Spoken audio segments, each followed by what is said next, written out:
Respecte a la tornada a l'escola, tinc 3 possibles propostes per tal de fer les coses correctament, tenint en compte que diuen que els nens i nenes són els màxims transmissors del virus. La proposta número 1 és convertir el docent en futbolista famós per tal de poder accedir a les proves del virus.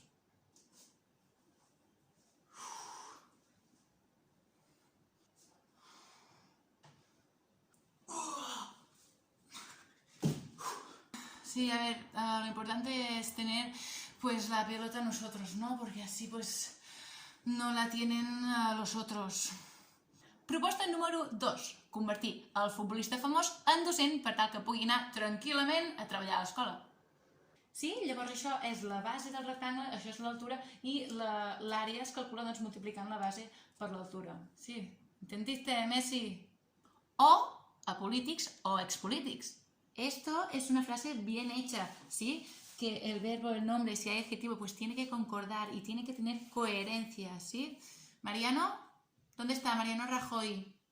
I finalment, la proposta número 3, que es tracta de fer servir la lògica.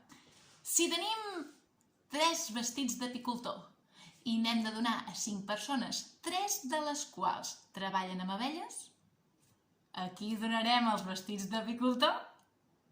Home, jo personalment estic tranquil·la perquè tenint en compte que hi ha un virus al carrer i que han sortit els militars, doncs jo segurament penso que com a docents segur que ens donen una armilla antibales.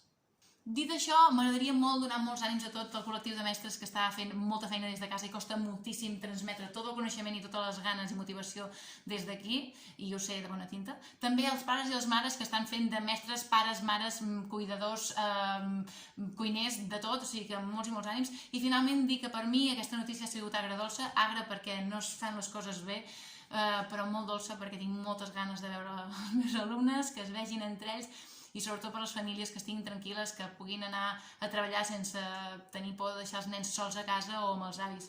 O sigui que moltíssima força.